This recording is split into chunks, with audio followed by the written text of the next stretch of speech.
What is good, everybody? It's your boy Baddog here with a quick Giants video about minicamp and everything else. When I say quick, we'll see how long I blab for. But yesterday, the Giants, there's some good and bad. There is this every time in minicamps. A couple of standouts yesterday. B.J. Goodson, they were saying he was very handsy, picked off a pass, he knocked down a pass.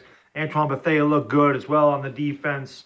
Obviously, all the eyes are on Daniel Jones. Daniel Jones made the play of the minicamp yesterday with the quick RPO, showing that 4.6 speed, getting around the corner. That's certainly one thing that the Giants have never had, a quarterback. I mean, we have never had a guy that ran a 4.6 40. Now, how does that translate into a real game situation? Who knows? Eli Manning, same thing. There was some good, there was some bad. He located some players down the field. Sterling Shepard caught a touchdown, and Darius Slayton had a big play. And there was, like I said, there was good and there was bad. It is what it is. Alex Tanney, out of all players, had the best minicamp yesterday, without a doubt. He was locating, he was dropping dimes, he was throwing the ball deep. He looked great. I mean, that's what a lot of people don't understand. Alex Tanney was signed by the Giants, so I don't really know what the deal is. Kyle Lauletta is not going to make this team. Kyle Lauletta will be cut. I have no doubt about that. They didn't sign Alex Tanney to cut him. I don't think they're going to trade him. Daniel Jones obviously was drafted 6th overall. He's probably not going to start the year 3rd string, but you never know. It definitely could be Eli Manning with Alex Tanney as the backup, and then Daniel Jones inactive for the first couple of games. I guess we'll wait and see. My thing with the OTAs and the mini camps, I mean, even the actual training camp, there are definitely guys that can stand out. There's guys that can have good days. Like I said, B.J. Goodson had a good day, had a really good day on defense yesterday. And B.J. Goodson's got a lot of talent. B.J. Goodson can't stay on the field. I mean, that's a big problem. That was the problem with Olivier Vernon. Nobody ever questioned Olivier Vernon's talent, but Olivier Vernon was constantly injured for us. That's B.J. Goodson. I mean, we picked him in the 4th round out of Clemson, and I thought that was actually one of Reese's better picks. B.J. Goodson does have the talent, but he's got to stay healthy. He's got to stay on the field, so hopefully that can happen. We'll see what it is. It's good to see Bethea.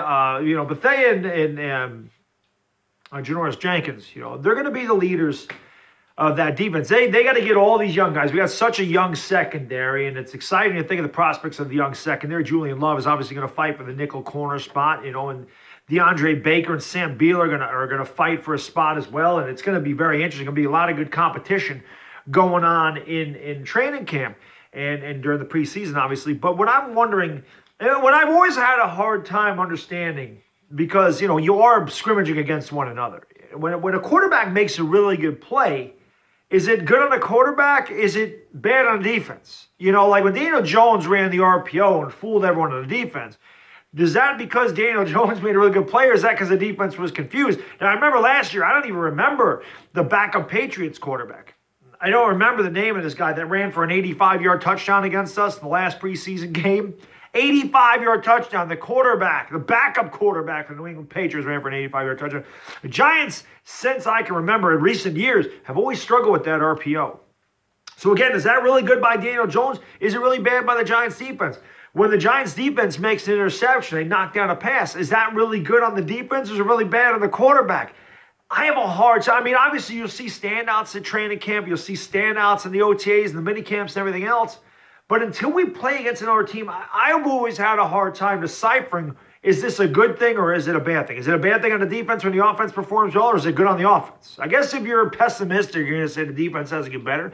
If you're optimistic, you're going to say the offense is going to whoop the ass. So I'm going to be optimistic this year because, again, the training camp has been very quiet. People seem to be happy to be there. There are no distractions. There are no headaches with this training camp. These guys seem to be practicing well. They seem to be enjoying each other. And like I said, they're working on building chemistry. They're working on a lot of things. And you've seen, as you would see in any mini camp from any team, you're going to see some good and you're going to see some bad. So it's encouraging to see Daniel Jones' speed. It's encouraging to see B.J. Goodson being handsy, picking off passes, being active on the defense, because we could really use B.J. Goodson. It's good to see Antoine Bethea making big plays out there. I mean, he's a veteran guy. He's an older guy, but our younger guys are going to have to look up to a guy like that. Marcus Golden, this is a guy that can be really good. It's an underestimated signing, in my opinion, and because he played in Betcher's system. And I think that's what they were kind of trying to do. Now, I did all these videos about Odell Beckham. I've done them about Landon Collins, and a lot of people still don't want to agree with me on that. But as I said in my last video, man, I think team chemistry is very important. Some guys don't want to believe that, but I believe it's true. My man Punkham left a comment on my last video, and he's absolutely right. You look at the Super Bowl teams that won here in recent years, we were not nearly as talented as the teams that would be. We weren't as talented as the 2007 Patriots, but we were able to beat them. We weren't as talented as the 2007 Packers or the 2007 Cowboys, but we went in there. We beat all three of those teams because of good chemistry and because of, good gameplay. I mean, good fundamentals. I think that goes a long way. Giants have football players. So, okay, we lost out on a couple of superstars. But I said this before. We won 4 Super Bowls. We won them all without Odell Beckham. We won them all without Olivier Vernon. We won them all without Landon Collins. So while people may think our talent's diminished, I still believe the Giants can be a lot better than people think. I really do. Are you a playoff team? Probably not. I'm not going to say we're a playoff team, but I think we'll win more than 5 games this year. And coming up here, sometime the end of the week, maybe, or maybe the weekend, I'll go over the schedule and I'll give you an honest estimation at this point where it'll be. But again, that'll change as the weeks go on, as we get into training camp, as we get into preseason, and then obviously before the season is officially started, I'll do one last one of predictions of the season. So that's all I have for today. It's hard for me to do a day update. I'm probably not going to do day 2 today. I'll do day 2 tomorrow. But that's just my take on it. Some good, some bad. It's good to see these. It's good, like I said, it was good to see B.J. Goodson out there. I think he could really help the Giants. He's got to stay healthy. And, of course, guys like Antoine Bethea, the young secondary is going to look up to these guys. And it's good to see him having a good day. And it was good to see the exciting play. But it was good to see Daniel Jones bring some excitement, to the minicamp. It's a good thing to see. So I'm looking forward to more minicamp, looking forward to the OTAs coming up here in another week or so, and then, of course, we look forward to training camp. But that's all I got for now. It is bad, like I said, quick video, 7 minutes, 10 seconds. So I am gone. Peace!